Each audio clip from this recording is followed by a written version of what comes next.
মোহাম্মদ সাল্লাল্লাহু আলাইহি ওয়াসাল্লামের জীবনের শেষ মুহূর্ত। মাত্র 2 মিনিট চাচ্ছি সবার কাছে, এড়িয়ে যাবেন না। মোহাম্মদ সাল্লাল্লাহু আলাইহি ওয়াসাল্লামের জীবনের শেষ মুহূর্ত চলছে। হঠাৎ সেখানে একজন লোক এসে বললেন, সালাম, আমি কি ভেতরে আসতে পারি? ফাতেমা রাদিয়াল্লাহু তাআলা বললেন, দুঃখিত, আমার পিতা খুবই অসুস্থ।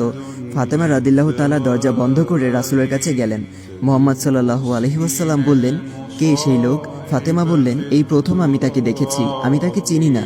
শোনো ফাতেমা, সে হচ্ছে আমাদের এই ছোট্ট জীবনের অবসানকারী ফেরেশতা আজরাইল। এটা শুনে ফাতিমার অবস্থা তখন ক্রন্দরত বোবার মতো হয়ে গিয়েছে। রাসূল সাল্লাল্লাহু আলাইহি ওয়াসাল্লাম বললেন, হে জিব্রাইল, আমার উম্মতের কি হবে? আমার উম্মতের নাজাতের কি হবে? জিব্রাইল আলাইহি ওয়াসাল্লাম বললেন, হে রাসূল, আপনি চিন্তা করবেন না, আল্লাহ ওয়াদা করেছেন আপনার উম্মতের নাজাতের জন্য। মৃত্যুর ফেরেশতা ধীরে ধীরে রাসূলের কাছে এলেন জান কবজ করার জন্য। মালাইকাত মাউত আজরাইল আরো কাছে এসে ধীরে ধীরে রাসূলের জান কবজ করতে থাকলেন। পাশে দাঁড়িয়ে থাকা জিব্রাইলকে রাসূল বললেন ঘোঙ্গানির সাথে, ও জিব্রাইল, এটা কেমন বেদনাদায়ক জান কবজ করা। ফাতেমা রাদিয়াল্লাহু তাআলা তার চোখ বন্ধ করে ফেললেন। আলী রাদিয়াল্লাহু তাআলা তার দিকে উপর হয়ে বসলেন। জিব্রাইল তার মুখটা উল্টো দিকে ফিরিয়ে নিলেন। রাসূল সাল্লাল্লাহু আলাইহি ওয়াসাল্লাম বললেন, হে জিব্রাইল, তুমি মুখটা উল্টো দিকে ঘোরালে কেন?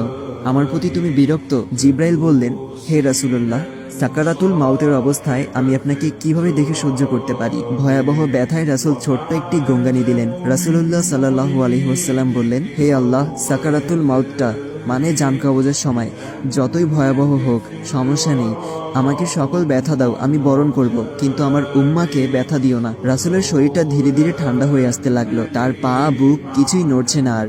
রাসূলের চোখের পানির সাথে তার ঠোঁটটা কম্পিত ছিল। তিনি কিছু বলবেন মনে হয়। আলী রাদিয়াল্লাহু তাআলা তার কানটা রাসূলের মুখের কাছে নিয়ে গেল। রাসূল বললেন, নামাজ কায়েম করো এবং তোমাদের মাঝে থাকা দুর্বলদের যত্ন নাও। রাসূলের ঘরের বাইরে চলছে কান্নার আওয়াজ। সাহাবীরা একজন আরেকজনকে জড়িয়ে ধরে উচ্চস্বরে কান্নারত। আলী রাদিয়াল্লাহু তাআলা আবার তার কানটা রাসূলের মুখের কাছে ধরলো।